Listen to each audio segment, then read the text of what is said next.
Hello and a very warm welcome to you, my dear students.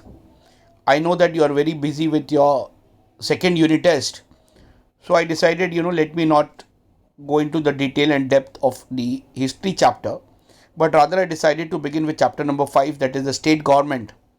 And if you remember in this series, in the previous chapter, we discussed about the Union Executive and the Indian Judicial. Now, please let me tell you, my dear student, in the very first video after the second unit test, that you have 4 chapters for civics: the Union Executive, the Indian Judicial System, the state government, and bureaucracy for your final exam. And in history, you have civil disobedience movement, that is chapter number 8. Then chapter number 9, that is last phase of struggle for independence. Then you have chapter number 11, struggle for equality, and 3 more chapters that I will complete before you write in your finals. So which are these 3 chapters? Chapter number 12, that is India gains independence. Chapter number 13, fulfillment of struggle for independence. And the 14th and the last chapter, that is formation of state of Maharashtra. I hope, my dear students, your concept is very clear. I know that you people are busy writing your exam, but please remember, my dear students, that whenever you finish your paper, kindly go through the video. Again, as I said that you cannot see me live on camera. The reason being, I decided once again to teach you this lesson, the state government, using your textbook page. Now, if you remember in the last chapter, my dear students, we already discussed about the Union Parliament and Union Executive. And in detail, we studied about the judicial system in India. And presently, we are going to discuss about the government of constituent states or state governments. Now, let me be very clear. In the very first paragraph or the second para of your textbook on page 83, in the federal system, the government exists at 2 levels.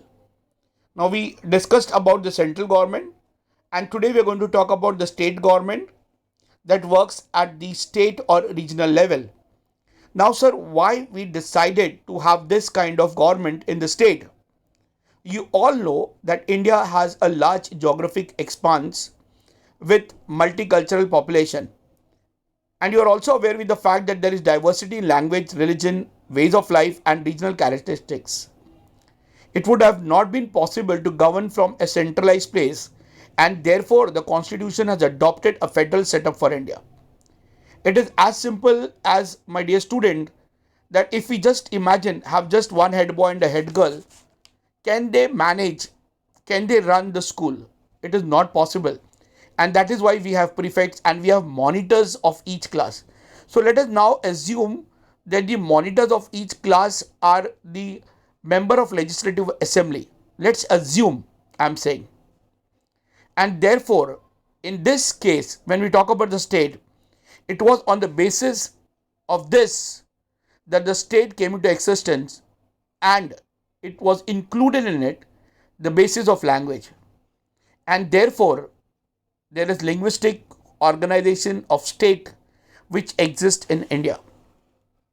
Now, let me tell you, my dear students, very clearly, the nature of government machinery in all the states of India is same. However, there is a special law for Jammu and Kashmir. But you all are aware of it that recently even this law was being cancelled by Mr. Narendra Ji Modi. Now, let us understand, especially, our own state, that is Maharashtra. Now, you all are aware with the fact that India has 29 constituent states and there are 31 Vidhan Sabhas. This is because the union territories of Delhi, Puducherry, and Jammu and Kashmir both have Vidhan Sabhas. Now, not from the textbook, let me tell you, my dear students, there are few states which has the bicameral house. Now, sir, what is the meaning of bicameral and unicameral that you need to understand? Uni means one, bi means two. So, out of the 29 states that we have, my dear students, of which there are 6 states which have a bicameral house. That means there are 2 houses. Now, first, let me tell you the name of the states where there is bicameral house. Very old state. Maharashtra has two house. Andhra Pradesh has two house. Bihar has two house. Karnataka has two house. Telangana and Uttar Pradesh also have two houses. So these are the 6 states where there is bicameral legislature. Now the bicameral legislature means there are two houses, that is the legislative assembly and the legislative council. I'll discuss with you, my dear students, in detail, but let me first take you to the state legislature. Now, as I mentioned, that the state legislature, like parliament, that is at the central level, even state had its own legislature. But there are 7 states. I'm sorry, it is not 6, but there are 7 states in India which have two houses, that is bicameral legislature. And Maharashtra also has what you call it as the bicameral legislature. The member of the state legislatures are known as member of legislative assembly. In short, we call it as MLA.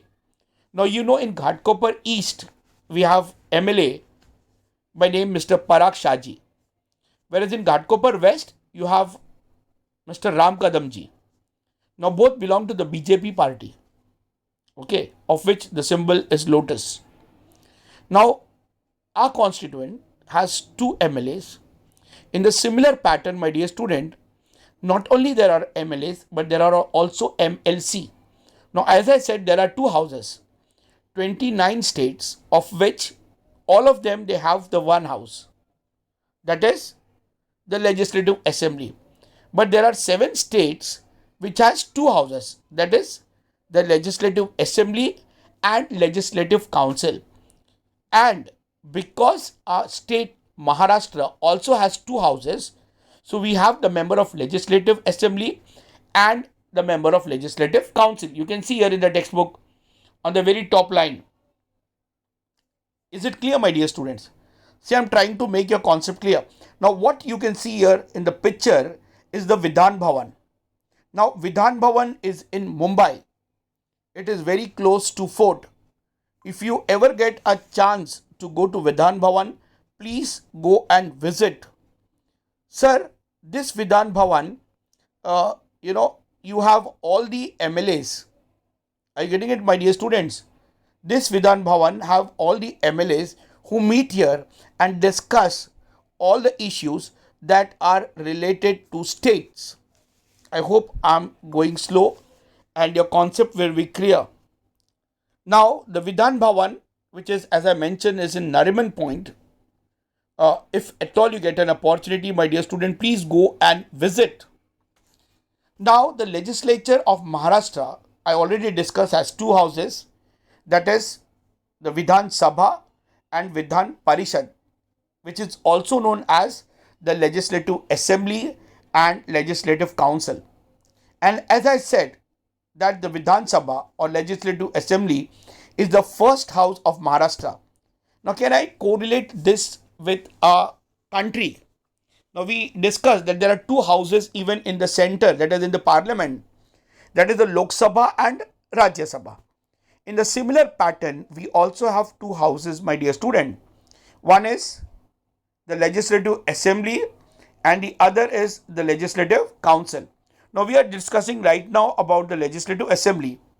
There are 288 members, and as in the case of Lok Sabha, if an Anglo-Indian member is not there, then the president can nominate.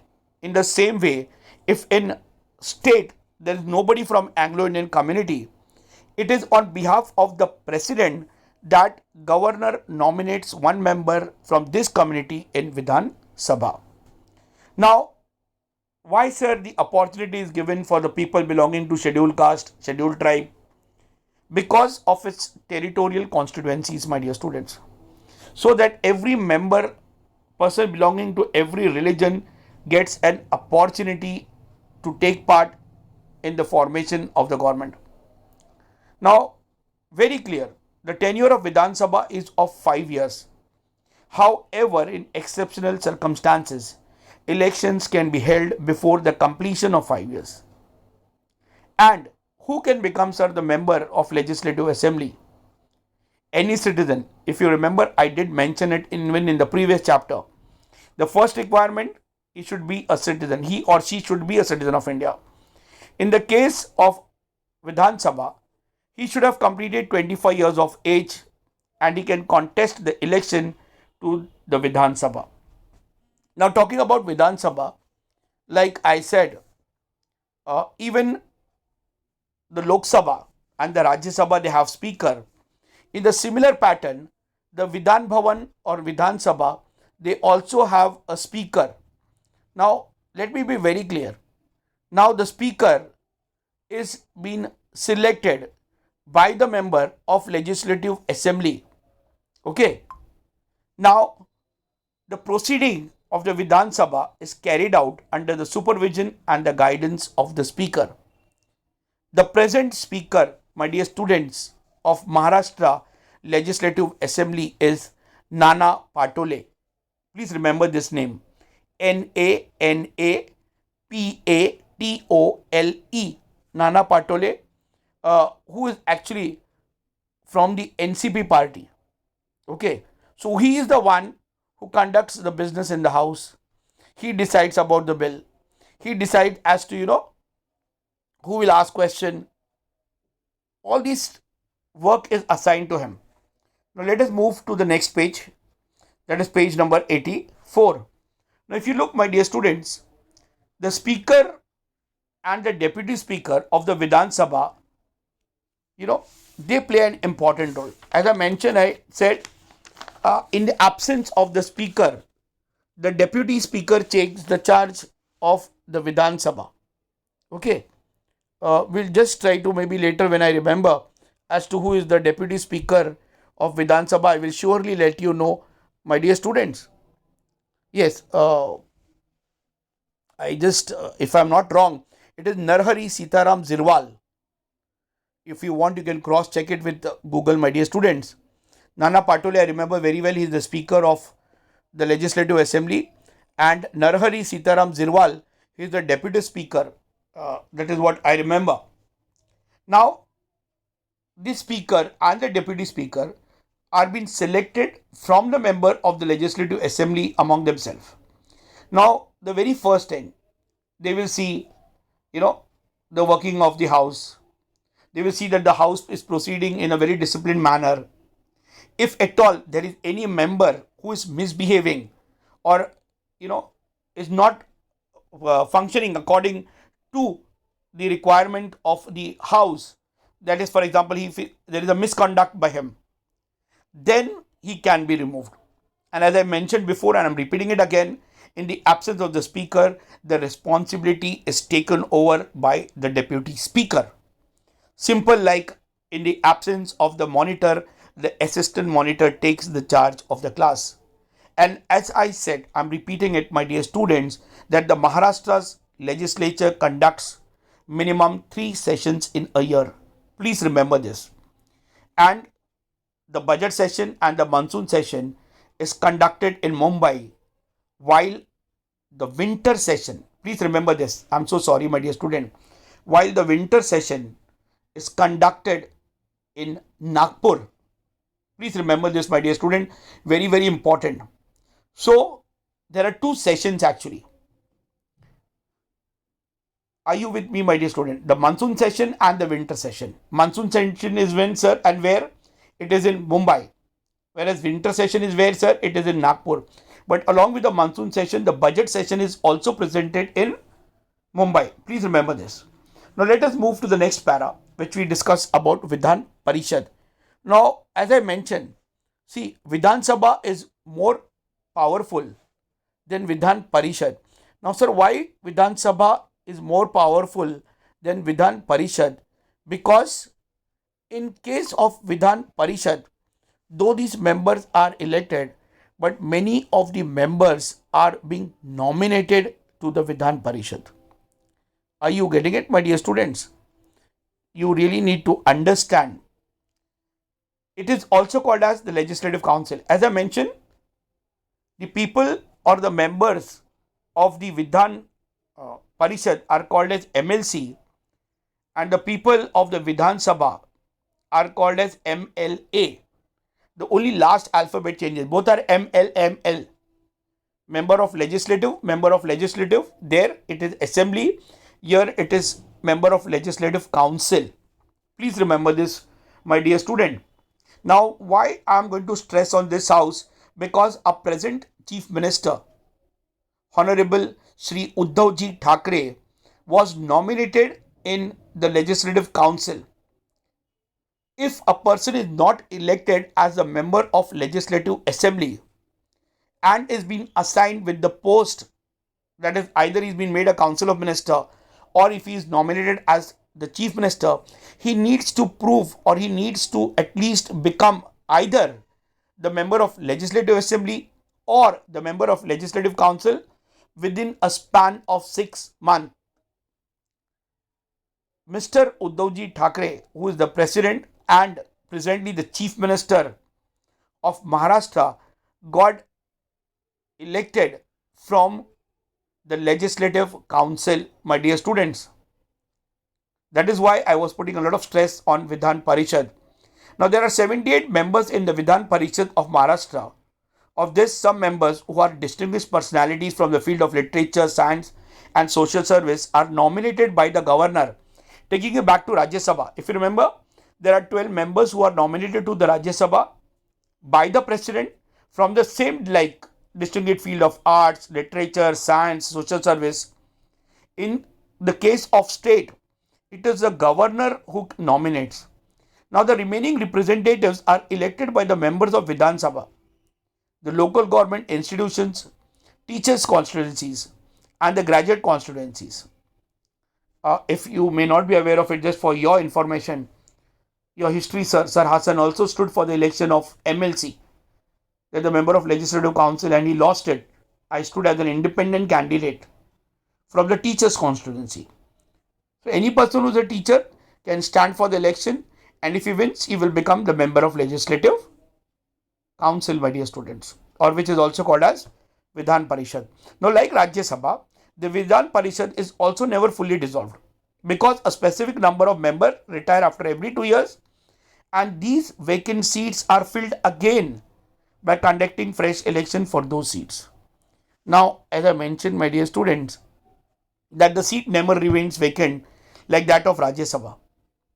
In the case of Rajya Sabha also, the members retire after every 6 years. So, after every 2 years, when the member retire, the equal number of members are being elected again in that place. Are you getting it, my friend? Here you have a chairman and a deputy chairman. If you remember, in the case of Rajya Sabha, in that case also, there are chairman and deputy chairman. Now, who is the chairman of Rajya Sabha? If you remember, I mentioned it in the class before, that whoever is the vice president, he becomes the ex officio chairman of the Rajya Sabha. And I did mention that it is Mr. Venkaiah Naidu who is presently the ex officio chairman of the Rajya Sabha, who is also the vice president of India. You all might be knowing already about Mr. Ramnath,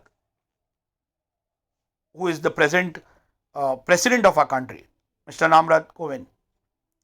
So, let us move on now to the executives of Maharashtra.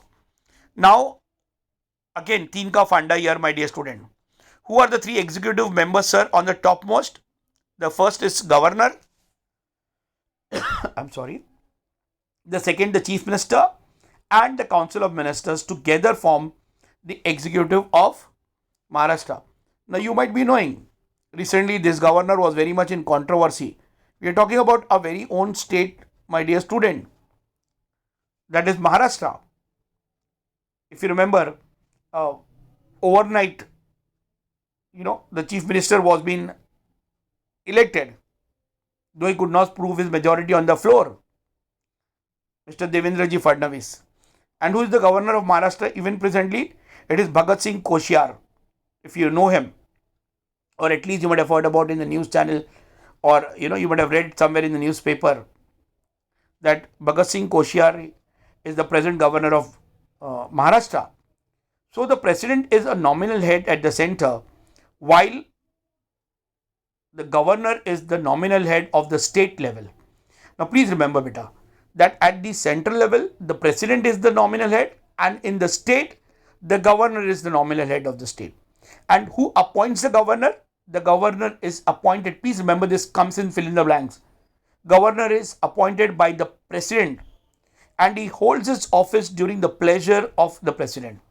The governor not only enjoys the certain legislative powers, but no bill can be passed in the Vidhan Sabha and Vidhan Parishad, or it cannot become law till and until it receives the assent, that is the signature of the governor. So the governor has a right to summon the session of the state legislature while the legislature is not in session, but the need arises to make the law, then the governor can issue an ordinance for the same. Now, many of you may have a question, sir, what is the meaning of ordinance? Right? Ordinance, my dear student, when we discuss pertaining to ordinance, you need to realize that these ordinances which are being done, the governor has been given a special power. Article 213 of the Constitution, when there are two houses, see, this is, I'm giving you something more extra information, my dear student. If any one of you are planning to join in politics, or if you're planning to complete your graduation with history or political science, or if anyone is intending to do law in future, this can be a great help for you, my friend. So under the ordinance, that is Article 213 of the Constitution, when there are two houses, in that case, the governor has the power.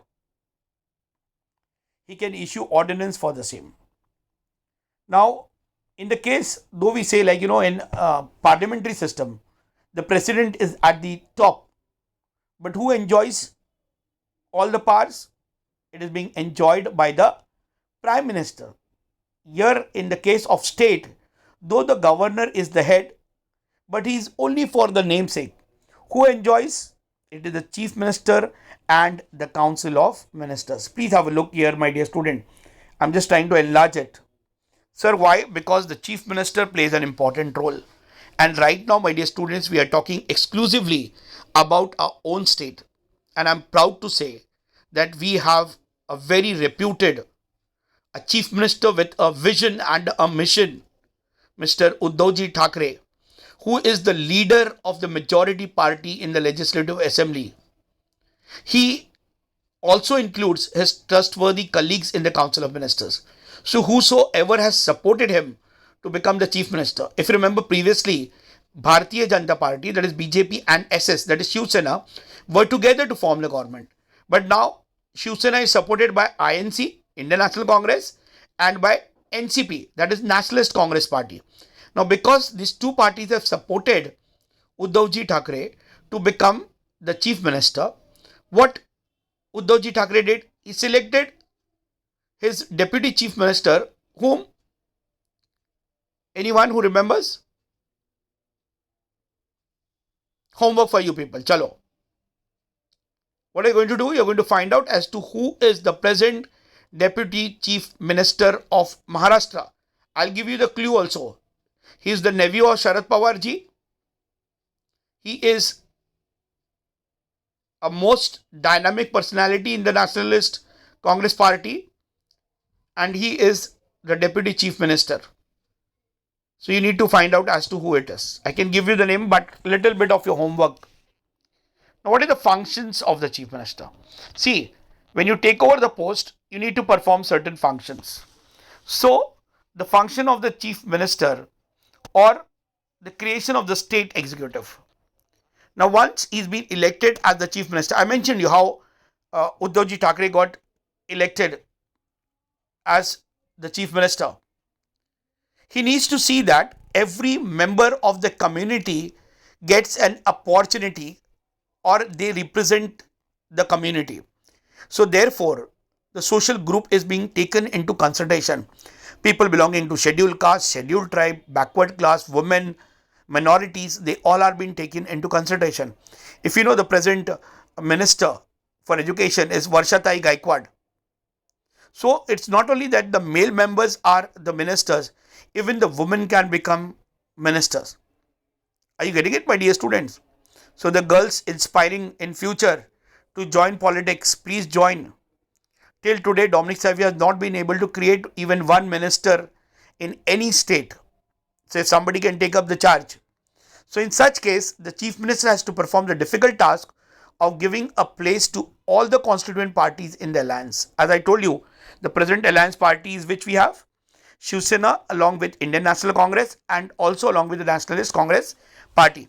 Now what is the distribution of the portfolios? Now distribution of the portfolio means assigning different responsibilities.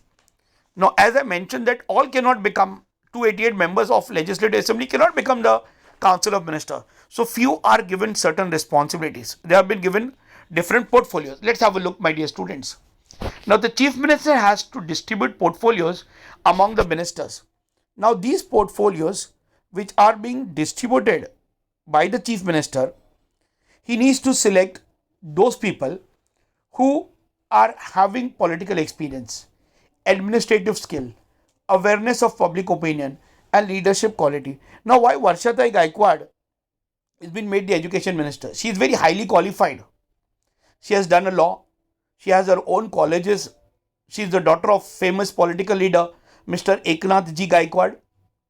So you need to understand the politics of our country, that in a state, when the chief minister comes to power, he selects his own trustworthy people who become the minister.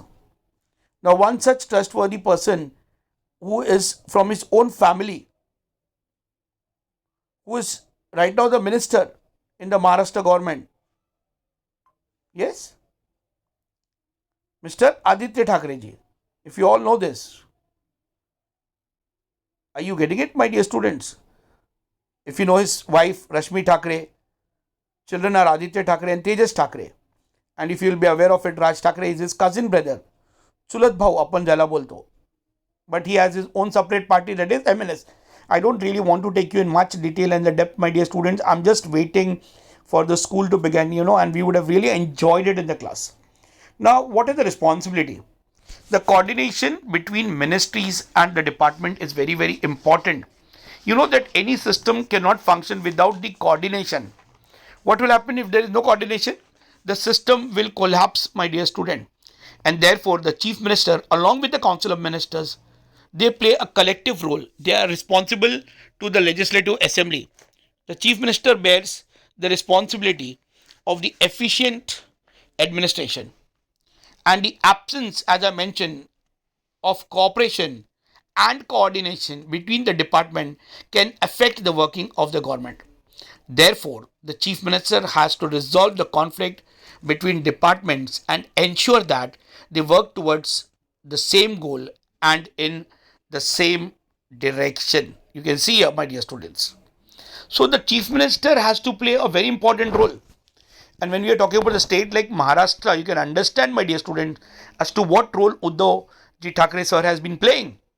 So the leader of the state, just as the prime minister leads the country, the chief minister leads the state.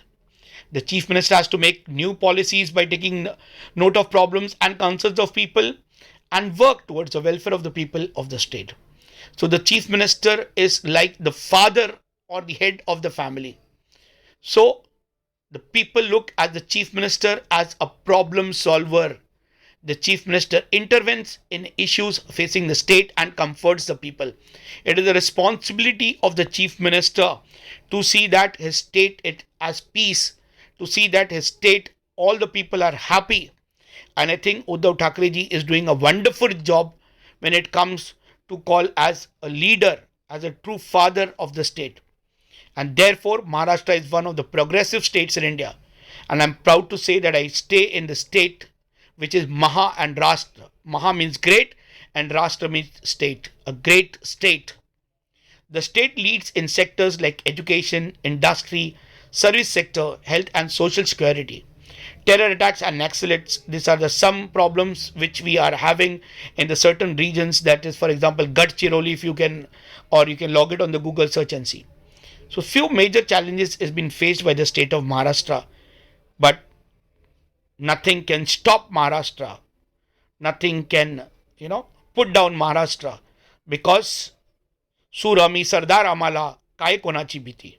We are not afraid of anything, my dear students, when it comes to the state that is Maharashtra. I hope, my dear students, your concepts are clear. If you still have any doubt and you feel that, sir, we are not happy with whatever you have explained, please, my dear students, feel free to log on to my number to please share in your feedback. I hope your concepts will be clear.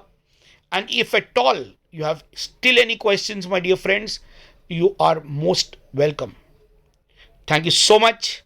God bless each one of you. Till we meet for the last lesson of the civics in the next video, where I will be coming on camera teaching you chapter number 6, that is bureaucracy. Thank you. Have a good day.